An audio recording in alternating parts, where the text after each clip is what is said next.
Today I have an exciting project to share with you, and this is the bedside caddy.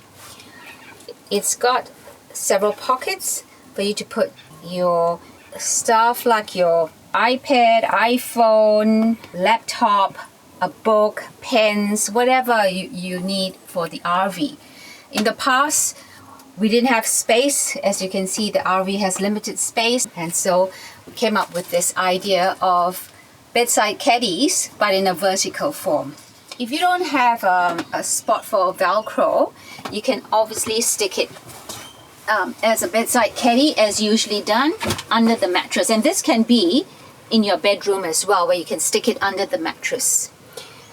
However, we do have Velcro,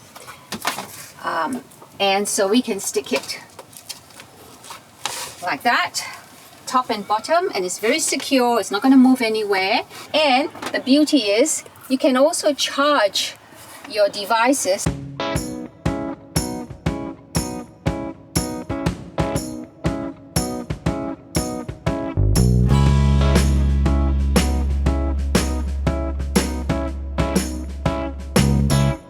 So the first step would be get fabric which is 21 inches by 26 inches.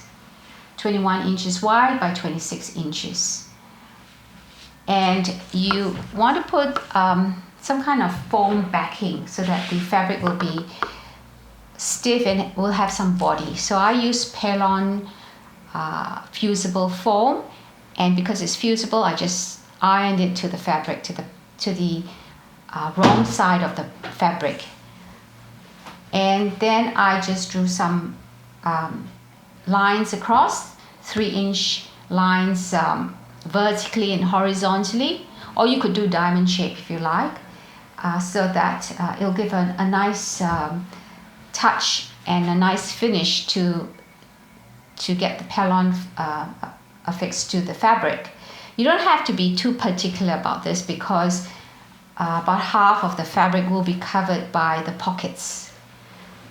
So I'm just going to do straight stitching. I'm not a quilter, but it's pretty straightforward and anyone can do this.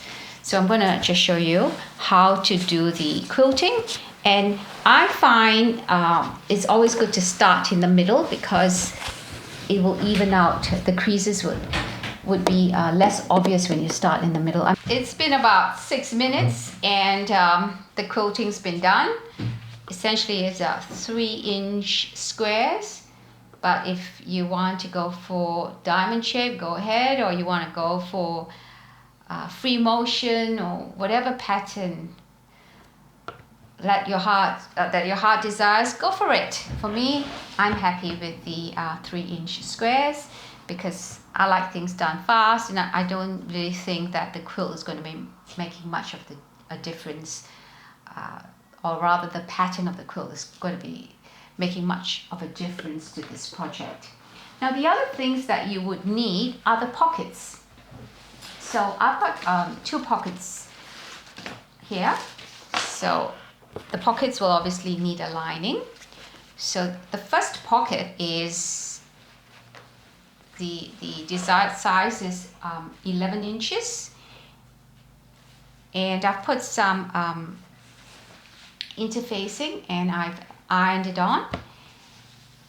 They're fusible, and this is the lining for it. What you do is in the process of sewing, you put the 2 right sides together, and I'll show you how to do it in a bit. And then the second pocket, which goes over it, is 7 inches.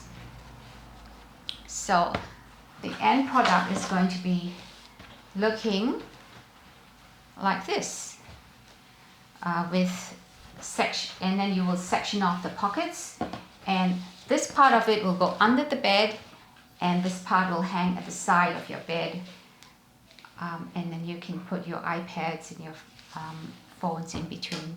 So I'll now show you how to do the pockets. So for the first pocket, you'll have the lining of the same size, of the same dimensions, and then what you do is you would sew the two right sides together.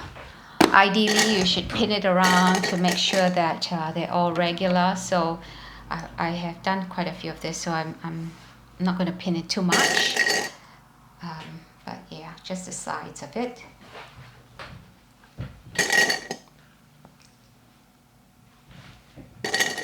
Okay, let's start the sewing. So the two right sides together. And I usually like to leave ½ inch sewing allowance, so I find that it's easy to do. So because we are going to put this on another piece of fabric, it's good to have a little bit less than ½ inch. So when you do that ½ inch for the final bit, your first bit of stitches won't show. So maybe do the 3/8 of an inch. Okay. Back stitch, and also back stitch, so your stitch is stronger. After you do that, you would turn it to the reverse, and you would press the fabric. Always remember to iron. Don't forget that bit, because it would make your stitching from amateur to a little bit more professional. I like to show a bit of the lining. So what I'm going to do is I'm going to just let the lining stick out a bit. It just gives a pretty touch to the fabric at the end. So let's iron it now. Okay, let's do this now. So you'll see the lining popping out a little bit. Now when I stitched the quilting and in our regular stitch, I usually use a 2.5 stitch line. But when you're doing a top stitch, this is called a top stitch, I'd like to go for a bigger stitch so your stitches would show. And I'm going to be doing four stitch line. And I'm going to place my needle right onto where the two pieces of fabric meet, and back stitch again, and voila, you got the first piece done. How easy is that? Now you attach your first pocket to the main fabric, but the problem with this is the pocket becomes too deep and it's very hard for you to reach your items. So that's a trick here. What you do is you would sew this part maybe about 2 inches to the main fabric, and then you put your second piece on. So when you stuff your stuff in, it will only reach that 2-inch mark or 3-inch mark. I like it sticking out a bit, and I can charge it while it's in this organizer. So I think a good way to measure would be 3 inches from the bottom. I'll sew across 3 inches from the bottom. So the pocket would be 8 inches deep. So although we started off with 11 inches, we're going to have an 8-inch deep pocket. And we're going to have 3 pockets with the iPad right in the middle. So I'm going to have the iPad measuring 8.5 inches, and then 2 pockets at the side. Why do I have the iPad in the middle? It's because it will give a good balance. Now, so what do? We're going to get the center point of the pocket, and because the pocket is the same width as the main part of the organizer or the backing part, the center point of the pocket would be sufficient. So this would be the center point of the pocket, and on either side I would measure 4.25 inches. So that would be 8.5 inches. Okay, so then get my ruler, use my erasable marker or pen. This would go off when you iron. The lines will go off when you iron, so it's not permanent. Make sure that you don't use a permanent marker. So that it measures 4 1/4 and another 4 1/4 here and across. Okay, and then we wanted 3 inches from the bottom. So let me do the bottom piece, 3 inches. Now I'm going to use a pen here because this is not going to show in the end product and I can see it clearly. So I'm going to use a pen and you can see it clearly as well. So first step, sew this on. Of course you can sew the 3 inch with the whole pocket on, but it just wouldn't look nice on the outside with the stitch line. So I'm going to use clips to hold the 2 pieces together so the fabric won't move as I sew. And pins won't work when you're using foam. And I don't like to use pins because I often poke myself. Okay, very good. Now that that's done, you can do the main pocket.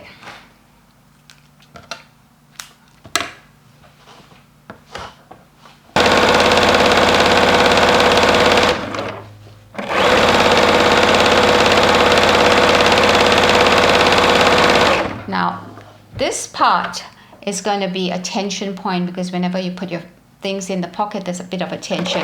So what you want to do is back several times so that it has some strength.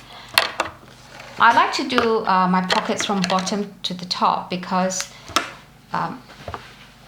when you do it one way, it makes everything very even. Or you can do from the top to the bottom, but don't do the top to the bottom and then the bottom to the top. Just make sure that whatever you do, it's uniform.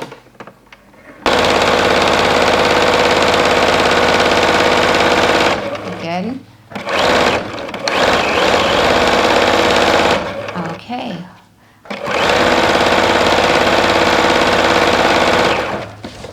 Very good.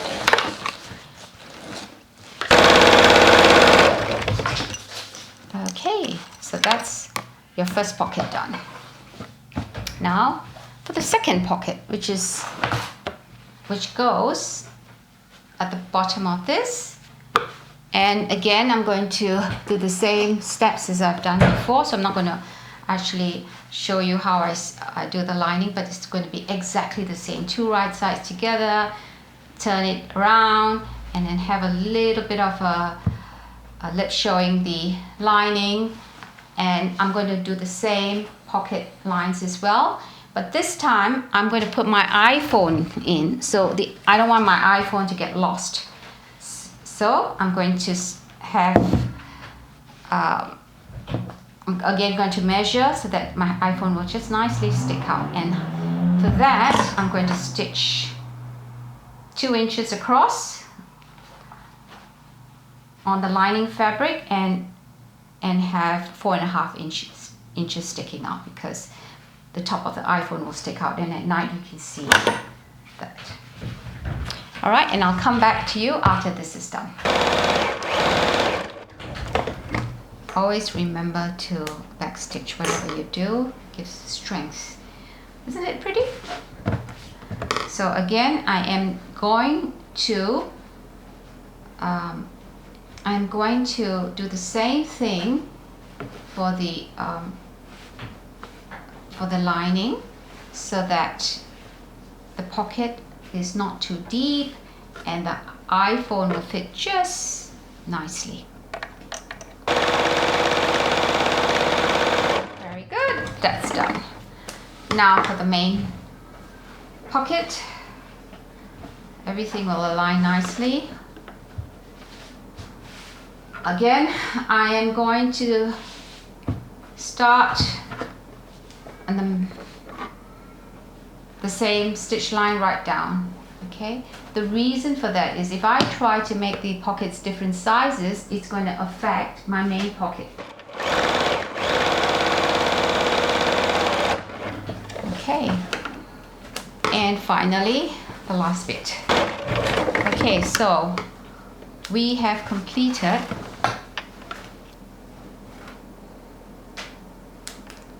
the pockets. Now what we have to do is we'll try it. You can even have more pockets if you like, for your pens, for your torches. It's entirely up to you. Custom it to what you would like for your purposes. Okay, so now I am going to do the last bit of the pocket, sew it up, and then we'll have to top stitch the bottom before we put the backing. This is so that it's just easier before you put the backing. All right? Okay, very good. Now I'm going to do a tacking stitch for this, the three layers, the two pockets and the frame, before I put the back on. When I say tacking, I mean make your stitch as big as possible, so it's just so that the fabric is held together. You're not holding it by pins, you're just holding it by the stitches. And because my top is longer than the fold, I'm going to sew from the bottom, so I know that I've got all the pieces sewn together, including the lining. Okay, so I'm going to sew from the bottom. Okay, very good. So now I've got all the pieces sewn together. It's pretty much done. Most of the work has been done. Now I've got to neaten everything up and make sure that I'm covering the back. Now, a lot of people, when they do quilting, they like to do the back together. So when they quilt with the back. But from my experience, I find it more difficult, and there'd be a lot of puckering and creases at the back. So I actually would like to have it as a separate piece. Now, for this part, you can do one of the two methods. You can just sew the back with the right side on top, and then you would after that you do binding to close up the unfinished bits.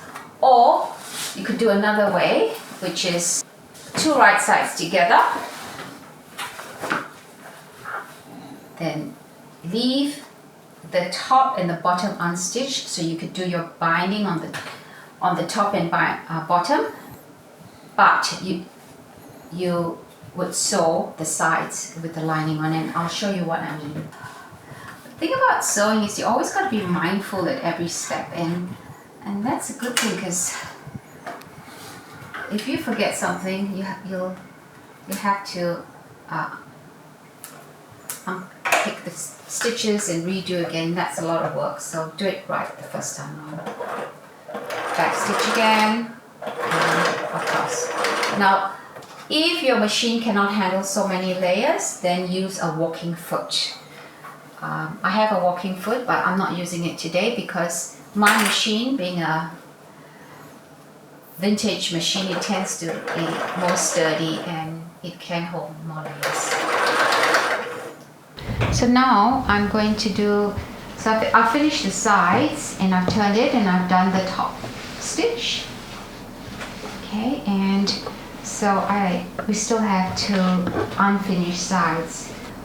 Now this, you fold it in so the frayed sides won't show, and you would put it on the fabric like so. Now this time you'll need to use clips, okay?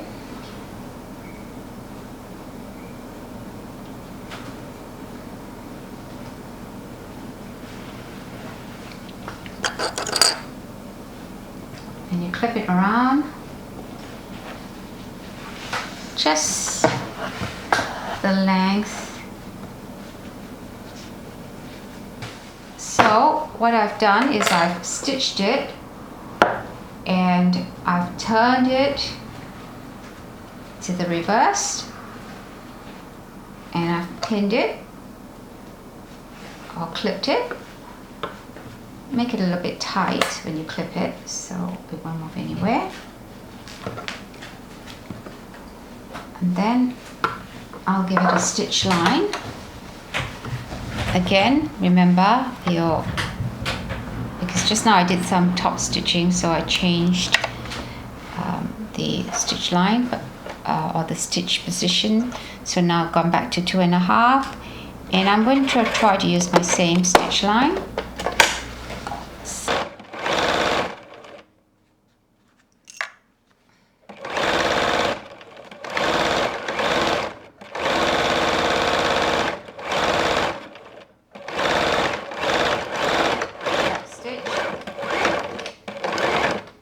And you're done.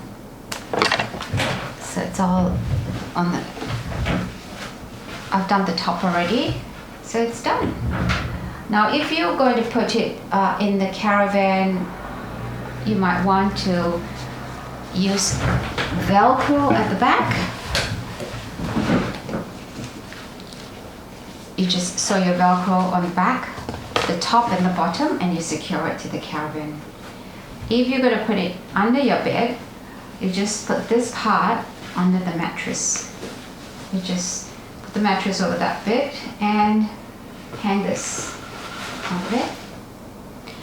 And you can put all your stuff in there. It's a wonderful project and it didn't take us very long.